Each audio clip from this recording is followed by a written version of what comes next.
तो कैसे हैं आप लोग?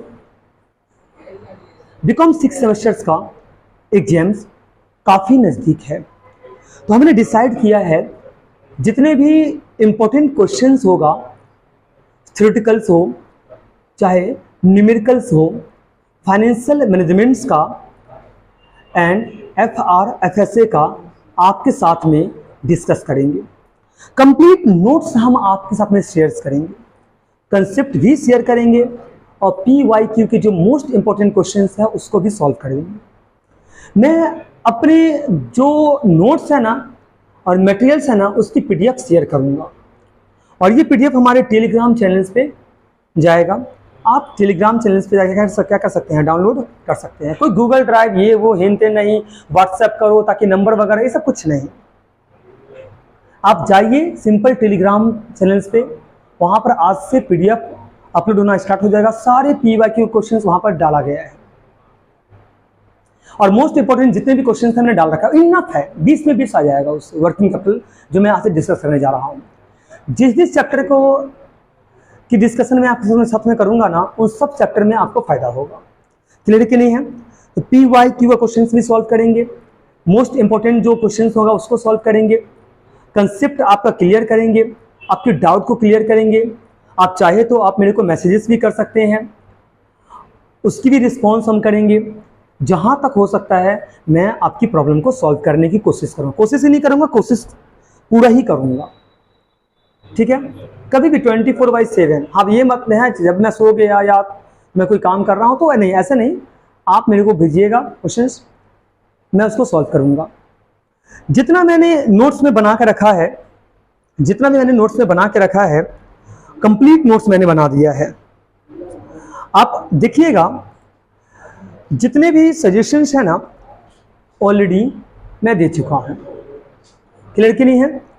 सजेशन में सब है, यानी कि थ्योरेटिकल क्वेश्चंस है, प्रैक्टिकल क्वेश्चंस है, सब मैं अब अपलोड करूंगा, आपके साथ में शेयर करूंगा और पूरी तरीके से सप्ली जीरो कर देंगे। एक भी बच्चे का सप्ली नहीं लगना चाहिए, यही हमारा लक्ष्य है। उसको हमें पूरा करना है, किसी भी हालत में उसको पूरा करना है। क्लियर कि नहीं है? एग्जाम से पहले आप सबकी जो दुविधा है, जो प्रॉब्लम है, उसको खत्म करना है। चलिए देर नहीं करते हैं और हम बात करते हैं वर्किंग कैपिटल मैनेजमेंट्स की न्यूमेरिकल क्वेश्चंस की। तो न्यूमेरिकल क्वेश्चंस तो डिफरेंट तरीके का आता है, बट ज़्यादा समय क्यों वेस्ट करें हम? क्योंकि हमें जहां तक लगता है 2 ही क्वेश्चंस आ सकता है। एक working capital, net working capital निकालने के लिए बोल सकता है और दूसरा आपका आ सकता है ऑपरेटिंग साइकिल की। तो ऑपरेटिंग साइकिल की ऑलरेडी मैंने वीडियो डाल रखा है, आप चेक कर लीजिए। आज मैं जो डिस्कस करने जा रहा हूं आपके साथ में, आज जो मैं डिस्कस करने जा रहा हूं आपके साथ में, ये है आपका नेट वर्किंग कैपिटल की कैलकुलेशन कैसे किया जाता है, जिसकी फॉर्मेट मैंने बना के रखा है। अब देखिए, सबसे पहले वर्किंग कैपिटल की, नेट वर्किंग कैपिटल निकालने के लिए आपको ग्रॉस वर्किंग कैपिटल की जानकारी होनी चाहिए। तो ग्रॉस वर्किंग कैपिटल कैसे निकलता है? Summation of all current assets, summation of all current assets. सारे करंट एसेट्स के आइटम को टोटल कर दो तो ग्रॉस वर्किंग कैपिटल निकलेगा और इससे माइनस कर दो आप करंट लायबिलिटी को तो आपका नेट वर्किंग कैपिटल निकलेगा। और लास्ट में नेट वर्किंग कैपिटल से सेफ्टी मार्जिन को आप ऐड कर देना। किसको ऐड कर देना? सेफ्टी मार्जिन को। जैसे ही आप सेफ्टी मार्जिन को ऐड करोगे तो आपका निकल जाएगा टोटल वर्किंग कैपिटल। तो करंट एसेट में पहला आइटम आता है रॉ मटेरियल स्टोरेज के लिए जो खर्च हम करते हैं। उसके बाद ये प्रोडक्शन प्रोसेस में जाता है जिसके 3 मोस्ट एसेंशियल एलिमेंट्स है, रॉ मटेरियल है, लेबर है और ओवरहेड है। अगर होल्डिंग पीरियड गिवन नहीं है तो आप इसको 100% एज्यूम कर सकते हो, लेबर के लिए 50% और ओवरहेड के लिए 50%। ये याद रखिएगा, क्योंकि उसके बाद आप क्या करते हो, जब प्रोडक्शन प्रोसेस कंप्लीट होता है फिनिश गुड्स में जाता है, तो फिनिश गुड्स के लिए जो खर्च आपने किए करोगे वो आप ले लोगे। फिनिश गुड्स की कैलकुलेशन आप ध्यान देंगे, फिनिश गुड्स की कैलकुलेशन जो होगा ना, ये कॉस्ट ऑफ प्रोडक्शन के ऊपर होगा। किसके ऊपर होगा? कॉस्ट ऑफ प्रोडक्शन से ऊपर होगा। इसके बाद हम डेटर्स ले लेंगे। डेटर्स जो आप निकालोगे ना, ये सेल्स के ऊपर निकालना, याद रखना। तो किसके ऊपर लोगे आप? सेल्स के ऊपर। जो कैश अवेलेबल है और जो प्रीपेड एक्सपेंसेस है, इन सबको ऐड कर देंगे तो ये निकल जाएगा ग्रॉस वर्किंग कैपिटल। इससे माइनस कर देंगे करंट लायबिलिटी। जो सबसे पहला आइटम है ये क्रेडिटर्स है। दूसरा है लैग इन पेमेंट। लैग इन पेमेंट का मतलब होता है यहाँ पर आउटस्टैंडिंग की बात कर रहा है। जो ड्यू है वेजेस की पेमेंट करनी है, या तो ओवरहेड की पेमेंट करनी है, या प्रोविजन फॉर टैक्सेशन या आइटम ऑफ करंट लायबिलिटी। तो करंट लायबिलिटी के आइटम को माइनस जैसे ही करेंगे हमारा जो बैलेंस निकलेगा ये निकल जाएगा नेट वर्किंग कैपिटल। क्या निकल जाएगा? Net working capital. क्लियर कि नहीं है? नेट वर्किंग कैपिटल कैसे निकलेगा? Total current assets minus current liability. जो बैलेंस निकलेगा वो नेट वर्किंग कैपिटल है। इससे ऐड कर देना है सेफ्टी मार्जिन को। सेफ्टी मार्जिन जैसे ही हम ऐड करेंगे ये हमारा निकल जाएगा टोटल वर्किंग कैपिटल। तो ये फॉर्मेट है। 90% चांसेस है, मैं रिपीट कर देता हूं, 90% चांसेस है इसका आने का। मतलब नेट वर्किंग कैपिटल ही निकालने के लिए भूला जाएगा। तो ऑपरेटिंग साइकिल अगर बोलता है वो निकालने के लिए तो उसकी भी हमने वीडियो डाल रखे हैं। जो ये मैं बात कर रहा हूँ 100%, 50%, 50%, ये समझ लीजिएगा। होता क्या है, if degree of completion of WIP is not given, यानी वर्क इन प्रोग्रेस का जो डिग्री ऑफ कंप्लीशन अगर गिवन नहीं है, वर्क इन प्रोग्रेस का जो डिग्री ऑफ कंप्लीशन गिवन नहीं है, तो आप मटेरियल के लिए 100% लेते हैं, लेबर के लिए 50% लेते हैं, ओवरहेड के लिए 50% लेते हैं। अब देखिए मैं यहाँ पर नोट्स में ऑलरेडी डाला हुआ हूँ डिग्री ऑफ कंप्लीशन, चेक कर सकते हैं, नोट्स में पूरा दिया हुआ है। डिग्री ऑफ कंप्लीशन अगर गिवन नहीं है तो मटेरियल के लिए 100%, लेबर के लिए 50% और ओवरहेड के लिए 50%। कोई दिक्कत है कि नहीं है? तो कुछ ट्रिक्स बता देता हूं आपको। रॉ मटेरियल आप स्टोरेज के लिए निकाल लेते हैं, इसकी पीरियड गिवन रहेगा। WIP में डिग्री ऑफ कंप्लीशन अगर गिवन नहीं रहेगा तो रॉ मटेरियल को 100% एज्यूम करिएगा, लेबर के लिए 50 और ओवरहेड के लिए 50। फिनिश गुड्स आप निकाल लीजिएगा कॉस्ट ऑफ प्रोडक्शन के ऊपर, डेटर्स निकालेंगे आप सेल्स के ऊपर, कैश गिवन रहेगा, प्रीपेड एक्सपेंसेस गिवन रहेगा। इन सबको ऐड करेंगे तो ग्रॉस वर्किंग कैपिटल निकल जाएगा। इससे माइनस कर देंगे करंट लायबिलिटी में क्रेडिटर्स फॉर रॉ मटेरियल, कि रॉ मटेरियल अपने उधार में खरीदा है तो आपको पे करना है क्रेडिटर्स को, ये लायबिलिटी है, वो उसको माइनस कर दीजिएगा। लैग इन पेमेंट यानी जो आउटस्टैंडिंग वेजेस है, जो ड्यू है, जो आपके द्वारा पे नहीं किया गया है, इसको माइनस कर देंगे तो आपका नेट वर्किंग कैपिटल निकल जाएगा। इससे ऐड लास्ट में कर देंगे सेफ्टी मार्जिन, तो ये निकल जाएगा टोटल वर्किंग कैपिटल। चलिए समय वेस्ट नहीं करते हैं। सजेशंस में मैंने सबसे पहला क्वेश्चन डाल रखा है difference between fix and variable working capital. इसकी वीडियो भी मैंने डाल रखा है, उसको जरूर ध्यान से देख लीजिएगा। परमानेंट वर्किंग कैपिटल क्या होता है, टेम्पोररी वर्किंग कैपिटल क्या होता है। फिर state the factor to be consider to forecast working capital requirement, ये भी मैंने वीडियो डाल रखा, ये इसके ऊपर भी क्वेश्चन डाल रखे हैं, आप देख सकते हैं। तो आप इसको भी पढ़ लीजिएगा, इसकी वीडियो भी है। क्लियर ना? वर्किंग कैपिटल साइकिल क्या होता है, पॉजिटिव और नेगेटिव वर्किंग कैपिटल क्या होता है, gross working capital, net working capital क्या होता है, ये सब के ऊपर मैंने वीडियो भी बना के रखे हैं। यानी कि सारे कंसेप्चुअल वीडियो भी जा रहे हैं, क्यों ना जाए, क्योंकि अरे आपको फायदा होगा तो ही तो मेरा भी लाइफ चलेगा ना। तो आपको तो फायदा होना जरूरी ना, आप सबका पास करना बहुत जरूरी है। बहुत सारे स्टूडेंट्स का मैसेजेस आ रहे हैं, कॉल आ रहे हैं, बोल रहे भैया क्या थ्योरी पढ़ के जाएंगे तो पास हो जाएगा। अरे क्यों, कोई जरूरत नहीं है सारे 5000 रुपया जाके अभी क्रैश कोर्स का पे करने का, एकदम नहीं पे करोगे। एकदम क्या करिए, जाइए और सारा वीडियो जाके देखिए। क्लियर है? वर्किंग कैपिटल मैनेजमेंट हो गया। तो ये सब चीजें हैं, सारे मैंने इंपॉर्टेंट क्वेश्चन डाल रखे हैं। अब मैं बात करता हूं न्यूमेरिकल क्वेश्चंस का। वह जो मेरा SKC का बुकलेट में है, मैं अभी यही आपको रेफर करूंगा। जो SKC का बुकलेट पूरी तरीके से प्रेफर मत करिए, क्योंकि ये आप अगर नहीं सॉल्व कर पाएंगे और उतना समय हमारे पास में भी नहीं है जो हम क्या कर सकते हैं, इसको पूरा सॉल्व करवा सकते हैं। फिर भी कोशिश करूंगा जो इसमें से भी कुछ क्वेश्चन मैं आपको सॉल्व करवाऊं। हम अब आ जा रहे हैं आपका जो क्वेश्चंस, जो ईयर वाइज के क्वेश्चंस है। ईयर वाइज जो SKC का बुकलेट्स में दिया हुआ था मैंने उसको डाल रखे हैं। ये पहला क्वेश्चन है CU BCom ऑनर्स 2006 का। क्वेश्चंस क्या बोल रहा है, टू CU BCom ऑनर्स 2006 की क्वेश्चंस है। ये क्वेश्चंस क्या बोल रहा है मैं पढ़ लेता हूं। From the following information prepare और statement showing the estimated working capital requirement. आपको एस्टिमेटेड वर्किंग कैपिटल पूछ रहा है, एस्टिमेटेड वर्किंग कैपिटल पूछ रहा है। प्रोजेक्ट एनुअल सेल्स, आप एक साल में 36,000 यूनिट्स बेच रहे हो। Analysis of sales, raw material पे हर एक यूनिट्स पे 6 रुपया खर्चा है, लेबर पे 4 रुपया पर यूनिट्स खर्चा है, ओवरहेड पे 3 रुपया पर यूनिट्स है, 2 रुपया की आपकी प्रॉफिट है और सेलिंग प्राइस 15 रुपया पर यूनिट्स है। एडिशनल इंफॉर्मेशन दिया गया है आपके पास में रॉ मटेरियल इन स्टॉक्स के लिए 1 महीने का ये है, प्रोडक्शन प्रोसेस के लिए 2 महीने का पीरियड है, फिनिश गुड्स इन स्टोर्स के लिए 3 महीने का है, क्रेडिट अलाउड टू डेटर्स 4 महीने का है और क्रेडिट अलाउड टू सप्लायर्स 2 महीने का है। Monthly wages and expenses are दो बार पेड कर रहे हो, एक कर रहे हो फर्स्ट एंड दूसरा कर रहे हो 16th ऑफ ईच मंथ। मैं बताऊं थोड़ा समझने की कोशिश करिएगा, एकदम अटेंशन लेना, एकदम ध्यान से समझिएगा। बोल रहा monthly wages and expenses are paid twice. मान लीजिए 1 तारीख से 15 तारीख तक जो काम करेगा ना वर्कर्स या ओवरहेड जो होगा ना, उसकी पेमेंट हम 16 तारीख को करेंगे, और 16 तारीख से लेकर 30 तारीख या 31 तारीख जो काम करेगा ना, उसका पेमेंट हम अगले महीने के 1 तारीख को करेंगे। तो अगले महीने को जो हम पेमेंट करेंगे, तो हमें तो बोल रहा है मंथली का निकालने का, 1 महीने का निकालने के लिए। तो अगले महीने के लिए जो हम पेमेंट कर रहे हैं ना, तो ये आउटस्टैंडिंग में आ जाए। क्या आ जाएगा? काम अभी करेगा, काम इस महीने में किया, पेमेंट कब कर रहे हैं? नेक्स्ट मंथ में। तो ये क्या हो जाएगा? आउटस्टैंडिंग हो जाएगा। तो आप बात कर रहा है, ये जो है ना वर्ड जो यूज कर रहा है, ये इसके लिए कर रहा है, लैग इन पेमेंट के लिए कर रहा है, लैग इन पेमेंट के लिए कर रहा है। क्लियर कि नहीं है? तो 15 दिन का ही निकालना है, तो 15 दिन 15/30 कितना होता है? 1/2 कर लेंगे, हो जाएगा। Production is carried on evenly during the year and expenses and wages accrued similarly. कोई दिक्कत नहीं है। Cash is to be kept 10% of the net working capital. Net working capital का 10% क्या मेंटेन करना है? कैश मेंटेन करना है। यानी कि आप ये समझिएगा, जो कैश गिवन नहीं है। क्या नहीं गिवन है? कैश गिवन नहीं है। 10% जो मात्रा है वो कैश का है।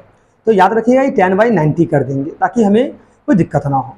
कोई दिक्कत है आपको यहाँ तक? चलिए इसको हम सॉल्व करते हैं, इस क्वेश्चन को सॉल्व करते हैं। ये जो क्वेश्चन मैं सॉल्व करवाने जा रहा हूँ, ये 2006 की न्यूमेरिकल्स क्वेश्चन है।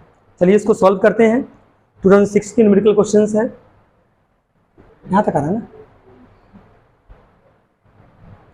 ओके, सबसे पहले 2006 में जो प्रोजेक्टेड एनुअल सेल है ये 36,000 यूनिट्स है, 36,000 यूनिट्स। तो ये तो 1 साल की नंबर ऑफ यूनिट्स है ना, इसको आप 1 महीने में कन्वर्ट कर लीजिए। तो आप यहाँ पर एक वर्किंग लिख लीजिएगा, उसके बाद कैलकुलेशन करिएगा। ये फॉर्मेट लिखिएगा, उसके नीचे एक वर्किंग लिख लीजिएगा, प्रोडक्शंस लिखिएगा, मंथली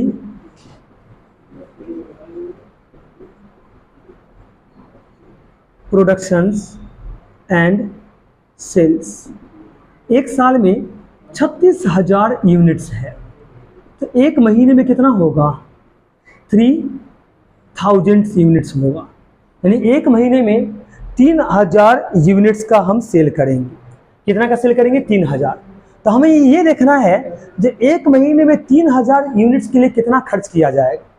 सबसे पहला खर्चा हमने क्या किया है? सबसे पहला हमने खर्चा किया है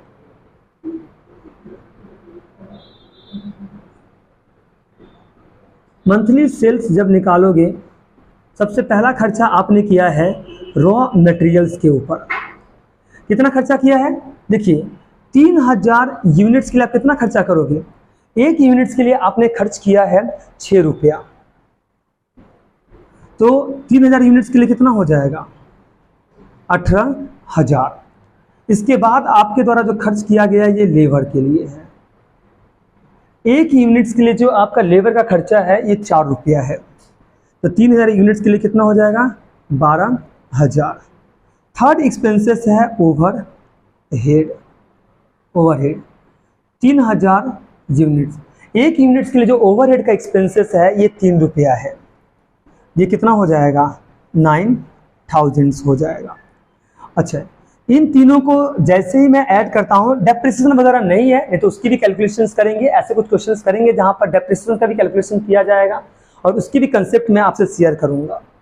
तो ये आपका हो गया 39,000। 39,000 आपका निकल गया cost of productions. Cost of productions इसे ऐड कर देंगे हम प्रॉफिट को। याद रखेंगे, इसे हम ऐड कर देंगे प्रॉफिट को। तो ये आपका निकल जाएगा सेल्स। तो 3,000 यूनिट्स। बात करते हैं सेल्स के लिए। तो सेलिंग प्राइस जो पर यूनिट्स है ये 15 रुपया करके है। तो सेल कर रहे हैं 45,000। प्रॉफिट 2 रुपया है, तो 3,000 इंटू 2, तो ये हो जाएगा 6,000। सुनने की कोशिश करेंगे। मंथली सेल मैंने कैसे निकाला, ध्यान से देखिएगा। सबसे पहले जो एक साल का जो एनुअल सेल्स था उसको हमने मंथ में कन्वर्ट कर दिया। 36,000 यूनिट्स एक साल में सेल करेंगे तो एक महीने में कितना यूनिट सेल करेंगे? 3,000। फिर मंथली सेल निकाल दिया तो रॉ मटेरियल के ऊपर मैंने कितना खर्चा किया है, लेबर पे कितना खर्च किया है, ओवरहेड पे कितना खर्च किया है। 3,000 यूनिट्स के लिए यानी हर एक यूनिट के लिए रॉ मटेरियल पे मैंने कितना खर्चा किया? 6 रुपया। लेबर पे 4 रुपया। तो रॉ मटेरियल पे कितना खर्चा किया एक महीना में? 18,000। लेबर के लिए हमने किया 12,000, ओवरहेड के लिए किया 9,000। टोटल जो मेरा कॉस्ट ऑफ प्रोडक्शन निकल गया वो 39,000 का निकल गया। 2 रुपया का मेरा प्रॉफिट है तो 3,000 यूनिट्स के लिए 2 रुपये का प्रॉफिट करके कितना हो जाएगा? 6,000। तो सेल्स निकल जाएगा आपका 45,000। आपको ये तो समझ में आ गया तो मंथली सेल्स वगैरह कैसे निकलेगा, क्लियर के लिए है। अब इसको नोट डाउन कर लीजिएगा। इसके बाद हम आपको ये बताएंगे कि एस्टिमेटेड वर्किंग कैपिटल कैसे कैलकुलेट किया जाता है।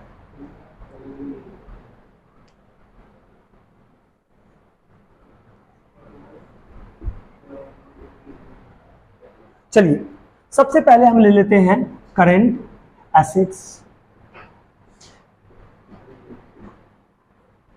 करेंट एसेट्स में सबसे पहला जो आइटम आएगा ये रॉ मटेरियल स्टोरेज पीरियड का आता है। रॉ मटेरियल्स, तो रॉ मटेरियल्स इन स्टॉक्स जो आपके पास में है ना वो 1 महीने के लिए रहेगा। तो रॉ मटेरियल के ऊपर जो आप खर्च कर रहे हो वो खर्च कर रहे हो, आपने खर्च कितना किया है रॉ मटेरियल के ऊपर? रॉ मटेरियल के ऊपर खर्चा किया है 18,000। कितना किए हो? 18,000। तो 18,000 1 महीने की खर्चा है क्योंकि 1 महीने का ही स्टोरेज रहेगा 18,000। नेक्स्ट जो हम बात करते हैं रॉ मटेरियल स्टॉक्स के बाद ये है work in progress. Work in progress में 3 आइटम इसेंशियल एलिमेंट आता है। पहला आता है रॉ मटेरियल, दूसरा आता है WIP, तीसरा आता है ओवरहेड। रॉ मटेरियल आपके पास में जो 1 महीने का है 18,000 का है जो कि प्रोडक्शन प्रोसेस के लिए यूज होगा। किसके लिए यूज होगा? प्रोडक्शन प्रोसेस के लिए जो यूज होगा वो 2 महीने के लिए होगा। तो 1 महीने में रॉ मटेरियल पर खर्चा कर रहे हो 18,000 तो 2 महीने में कितना करोगे? 36,000। WIP मतलब ये WIP मैंने लिख दिया, ये हम लिखेंगे लेबर। लेबर पे आप कितना खर्च कर रहे हो? लेबर पे आप कितना खर्च कर रहे हो? 12,000 ना। लेबर पे कितना खर्च कर रहे हो? कितना? लेबर पे आप खर्च कर रहे हो 12,000। 12,000 2 महीने के लिए कितना हो जाएगा? 24,000। लेकिन हमने क्या बोला था? वर्क इन प्रोग्रेस का होल्डिंग पीरियड नहीं दिया रहेगा तो 50% ले लोगे और ये हम कितना ले लेंगे? 100%।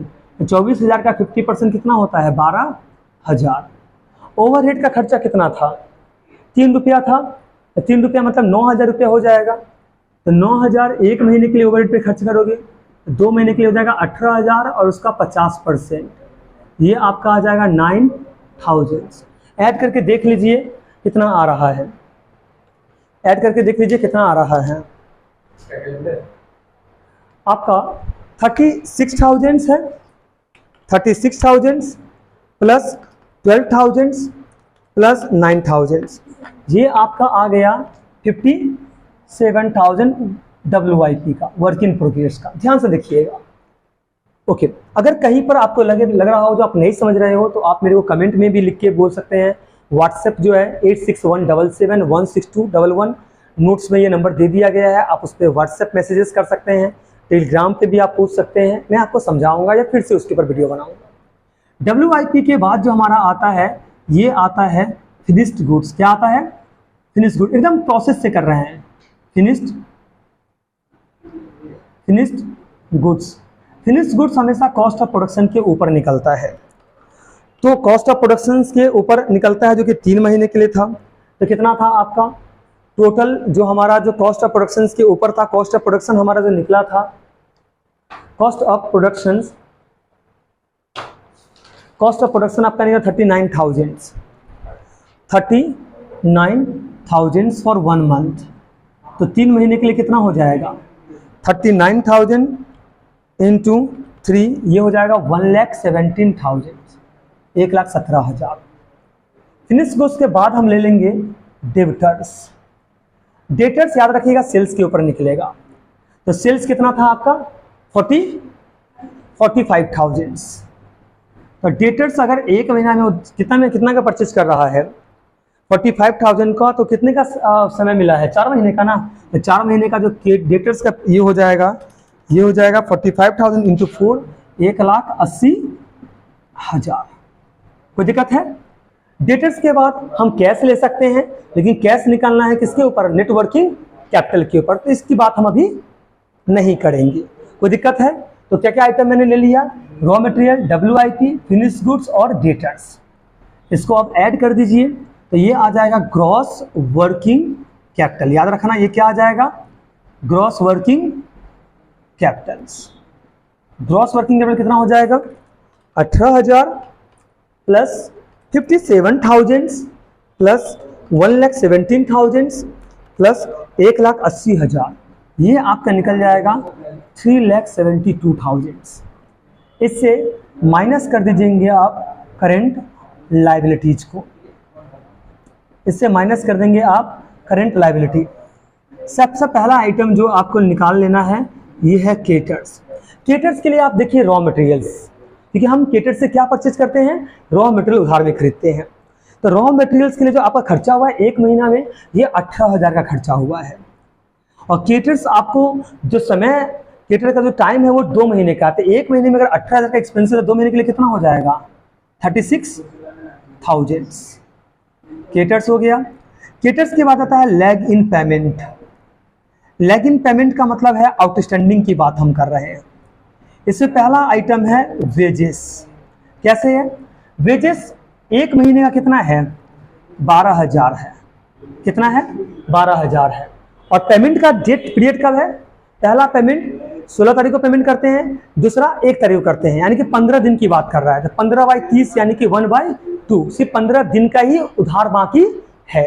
तो फिर 12,000 इंटू 1/2 ये कितना आ जाएगा? ये आ जाएगा आपका 6,000। याद रखिएगा। फिर यहाँ पर लैग इन पेमेंट में आ जाएगा ओवरहेड। 1 महीने का ओवरहेड कितना है? 9,000 है।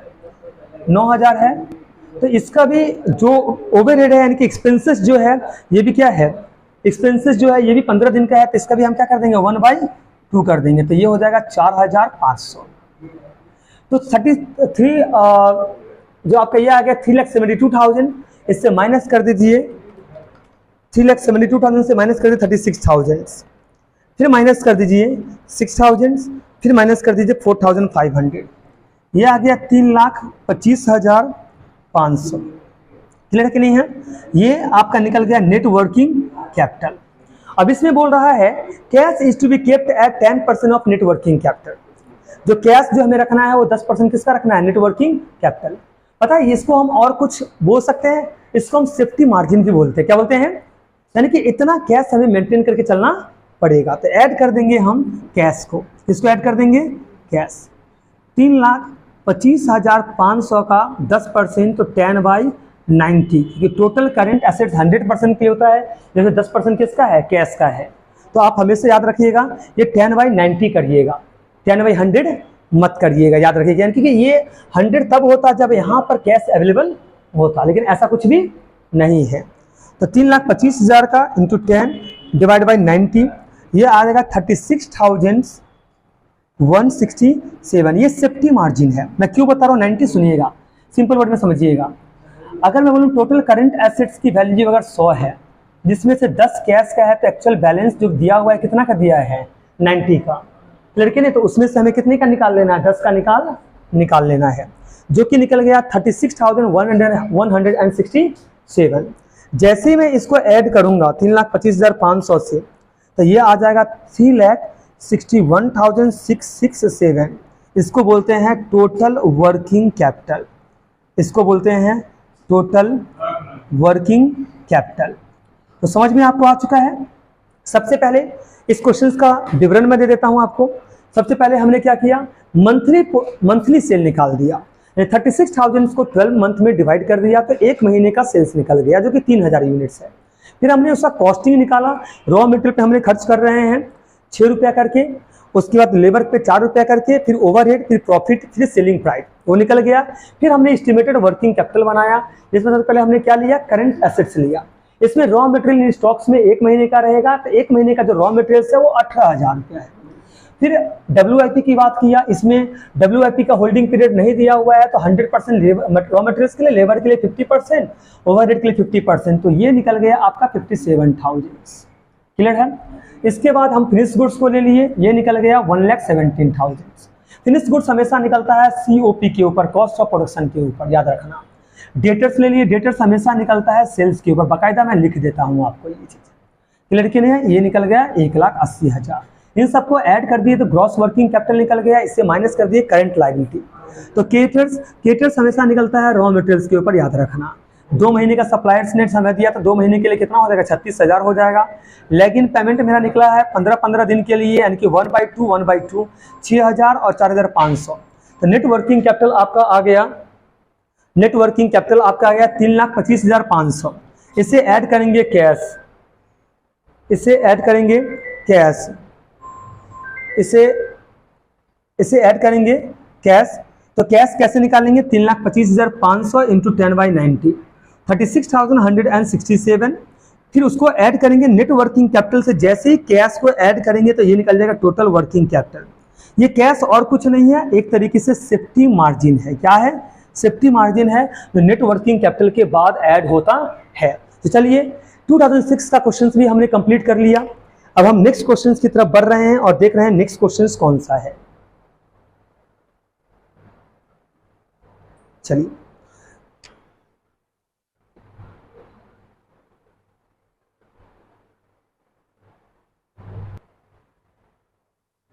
ओके, अब हम डिस्कस करने जा रहे हैं 2008 का क्वेश्चन। क्लियर के लिए सबसे पहले पढ़ लेता हूं क्वेश्चन।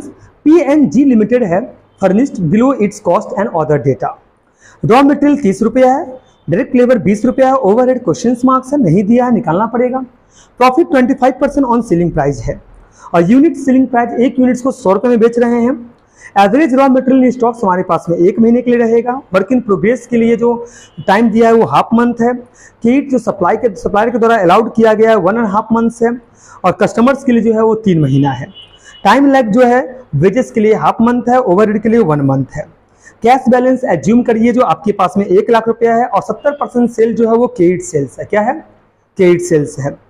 जो 70% क्रेडिट सेल्स है ना, तो आपको ना इससे कैलकुलेशंस करना पड़ेगा, ये बहुत जरूरी होता है, मैं बताऊंगा। Assuming that production is carried on evenly through out the year, पूरे साल भर प्रोडक्शन चल रहा है, ये मान रहे हैं। हमें क्या करना है, वर्किंग कैपिटल निकालना है PNG लिमिटेड का, जिसकी आउटपुट लेवल 1 साल में कितना अचीव करेगा, ये 1,20,000 यूनिट्स। कोई दिक्कत है। हमें क्या करना है, ये जो 1,20,000 यूनिट्स दिया हुआ है पर एनम, ये 1 साल का है। तो यहाँ पर जो एवरेज रॉ मटेरियल है, WIP है, सप्लायर्स, कस्टमर, इन सब का जो पीरियड है ना वो महीने में है, मंथ में है। तो हम किस में ले लेंगे, मंथ में ही ले लेंगे। तो हमें क्या निकाल लेना है, मंथली। लिखिएगा, वर्किंग में लिखिएगा ये मंथली प्रोडक्शंस अथवा सेल्स। 1 साल में है 1,20,000, तो 1 महीना में कितना होगा, 1 महीना में निकल जाएगा 10,000। 1,20,000 डिवाइड बाई 12, ये निकल जाएगा 10,000। तो सबसे पहला खर्चा हम करेंगे रॉ मटेरियल्स पे। 10,000 यूनिट्स के लिए जो हम खर्च कर रहे हैं, देख लेते हैं, 30 रुपया करके है। तो हम कितना खर्च करेंगे 1 महीने में रॉ मटेरियल पे, 3 लाख रुपया। फिर हमारा आता है लेबर, लेबर भी है 10,000 यूनिट्स 20 रुपया करके, इस पे खर्च कर रहे हैं हम कितना, 2 लाख। लेबर के बाद आता है ओवरहेड, नहीं पता है, थोड़ा सा रुक जाते हैं। फिर ओवरहेड को ऐड करते हैं तो निकल जाता है COP, कॉस्ट ऑफ प्रोडक्शन। इससे हम लोग ऐड करते हैं प्रॉफिट्स। प्रॉफिट है 25% on selling price, selling price पता नहीं है। अब निकाल देते हैं सेल्स। हम टोटल 10,000 यूनिट्स बेचेंगे और एक यूनिट्स को बेचेंगे 100 रुपया करके। तो ये यूनिट जो बिकेगा, ये बिकेगा 10 लाख रुपया में। 10,000 इंटू 100, ये बिकेगा 10 लाख में। तो 10 लाख का 25% हमारा प्रॉफिट है, जो कि निकल के आएगा 2,50,000। 10 लाख से माइनस करेंगे 2,50,000, तो हमारा COP निकल जाएगा 7.5 लाख का, 7,50,000। इन दोनों को ऐड करने से निकल रहा है 5 लाख और यहाँ पर गिवन है 7,50,000, यानी इन दोनों का जो डिफरेंसेस है ये आपका निकल जाएगा 2,50,000। याद रखिएगा, रॉ मटेरियल आपका 3 लाख का हो गया, लेबर हो गया आपका 2 लाख का, ओवरहेड हो गया आपका 2,50,000, कॉस्ट ऑफ प्रोडक्शन ओवरहेड आ गया आपका 2,50,000 का, कॉस्ट ऑफ प्रोडक्शन 7,50,000 है, प्रॉफिट 25% ऑन सेल्स है, यानी 10 लाख का 25% 2,50,000 हो जाएगा, और सेल्स निकल जाएगा आपका 10 लाख का। कितने का सेल्स निकल जाएगा? 10 लाख का। कोई दिक्कत है आपको यहाँ तक? चलिए, तो हमने क्या निकाल दिया? मंथली प्रोडक्शन एंड सेल्स निकाल दिया, यानी कि मंथली सेल्स निकाल दिया। कोई दिक्कत है आपको यहाँ तक? नहीं है ना? तो इसके बाद हम एस्टिमेटेड वर्किंग कैपिटल निकालने जा रहे हैं। क्या निकालने जा रहे हैं? एस्टिमेटेड वर्किंग कैपिटल निकालने जा रहे हैं।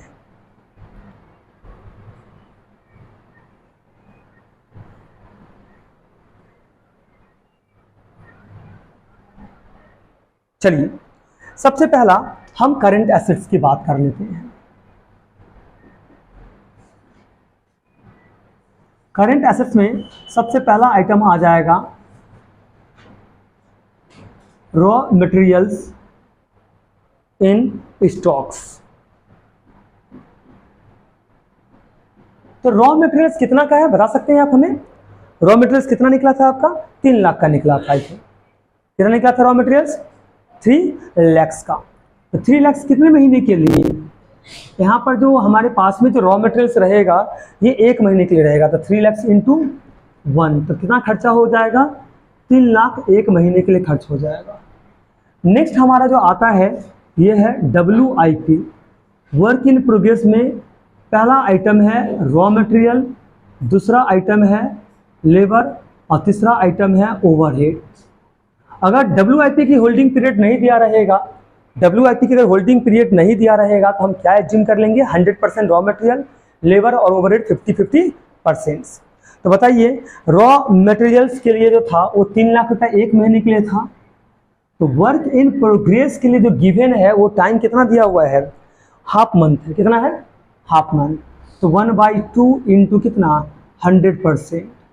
तो ये आपका निकल जाएगा 1,50,000। लेबर के लिए जो खर्च किए हैं वो कितना है? 2 लाख है। 2 लाख है इंटू 1/2, इसका कितना परसेंट? 50%। तो ये हमारा निकल जाएगा, इसका 1 लाख हो जाएगा और 1 लाख का 50% हो जाएगा कितना? 50,000। अब बात करते हैं ओवरहेड का। ओवरहेड के लिए कितना है? 2,50,000। 2,50,000 इंटू 1/2 इंटू 50%। तो ये देख लीजिए कितना आ जाएगा? 2,50,000 डिवाइड बाई 2 इंटू 50%, ये आ जाएगा 62,500। इन तीनों को ऐड कर दीजिए, 1,50,000 प्लस 50,000 प्लस 62,500, ये आपका आ जाएगा 2,62,500। WIP के बाद जो आइटम आता है ये है फिनिश्ड गुड्स। फिनिश्ड गुड्स जो है ये हमें कॉस्ट ऑफ प्रोडक्शन के ऊपर निकलेगा, और कॉस्ट ऑफ प्रोडक्शन जो है ये आपका कितना है? कॉस्ट ऑफ प्रोडक्शन है आपका 7,50,000। 7,50,000 कॉस्ट ऑफ प्रोडक्शन है।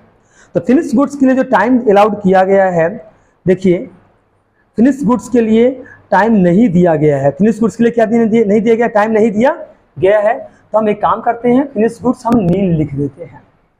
नेक्स्ट आइटम आता है डेब्टर्स। क्या आता है? डेटर्स। डेटर्स निकलता है सेल्स के ऊपर। तो सेल्स कितना कर रहे हैं? 10 लाख। लेकिन थोड़ा समझिएगा, सेल्स हमने किया है 10 लाख का, जिसका 70% ही क्रेडिट सेल्स है। जिसका 70% क्या है? क्रेडिट सेल्स है। कितना परसेंट क्रेडिट सेल है? 70%। तो 10 लाख का 70% जो है ना वो कितना निकलेगा? 7 लाख निकल जाएगा। कितना निकल जाएगा? 7 लाख निकल जाएगा। क्लियर है कि नहीं है? तो अब हमें ये देखना है डेटर्स के लिए जो समय अलाउड किया गया है वो कितना अलाउड किया गया है? 3 महीने का। कितना का टाइम अलाउड किया गया है? 3 मंथ्स का। तो अब मैं अगर आपको ये बोलूँ जो 3 मंथ्स जो है वो 100% के लिए है। 3 मंथ्स क्या है? अगर मैं आपको ये बोलूँ 3 मंथ्स किसके लिए है? 100% के लिए है। तो 100% में दोनों सेल्स है, कैश सेल्स भी है और क्रेडिट सेल्स भी है। क्रेडिट सेल कितना है, 70% है। तो आप क्या कर देंगे, 10 lakh into 3 month divide by 70 into 70/100 कर देंगे, तो डेटर्स का निकल जाएगा। याद रखना कि जो ये 10 लाख रुपया सेल दिया है, इसमें कैश सेल्स भी है और क्रेडिट सेल भी है।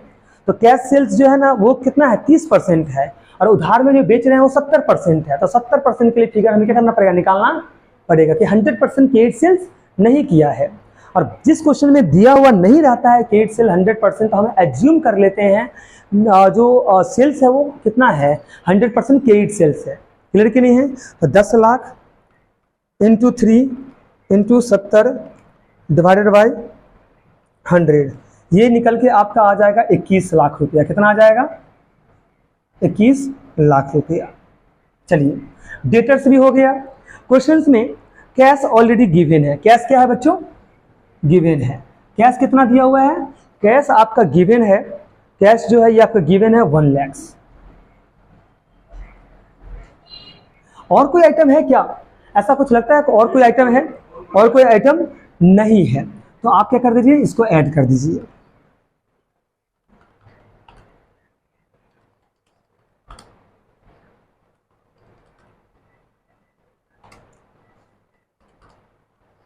आपका टोटल ग्रॉस वर्किंग कैपिटल निकल गया 2,76,2500, 27,62,500 आपका निकल गया gross working capital. Gross working capital आपका निकल गया 27,62,500। इससे माइनस कर देंगे आप करेंट लायबिलिटीज।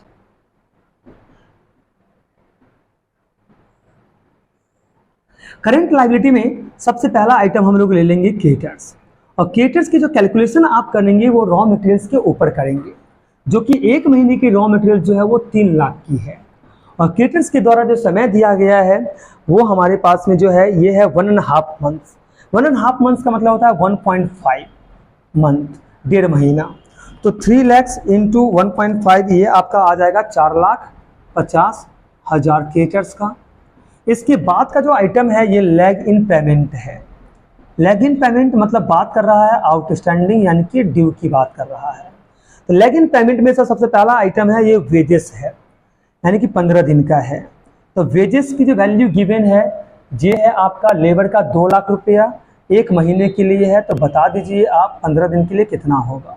15 दिन के लिए ये निकल के आ जाएगा आपका 1 लाख रुपया। वेजेस के बाद जो है ये है ओवरहेड है। क्या है, ओवरहेड है। ओवरहेड है 2,50,000, ये 1/2 कर दीजिएगा। ये आपका आ जाएगा 2,50,000 डिवाइड बाई 2, ये आ जाएगा 1,25,000। क्लियर कि नहीं है।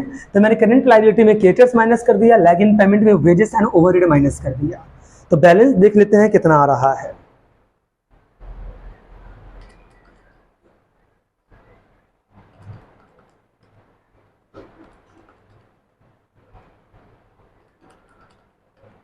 ये आपका आ गया 208,7500, 208,7500 ये आपका निकल चुका है। 208,7500 ये आपका निकल गया नेट वर्किंग कैपिटल्स।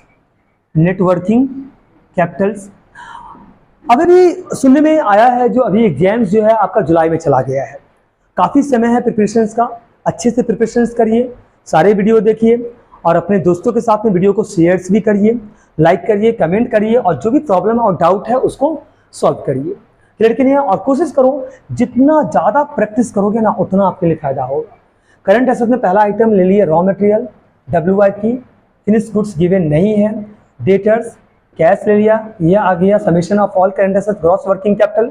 इससे माइनस कर दिया करंट लायबिलिटी, क्रेडिटर्स है, लैग इन पेमेंट में वेजेस एंड ओवरहेड है। तो बैलेंस आपका निकल गया नेट वर्किंग कैपिटल्स। चलिए 2008 का क्वेश्चंस भी हमने कंप्लीट कर लिया। नेक्स्ट लेक्चर्स में हम आगे क्वेश्चंस की बात करेंगे। Thank you so much.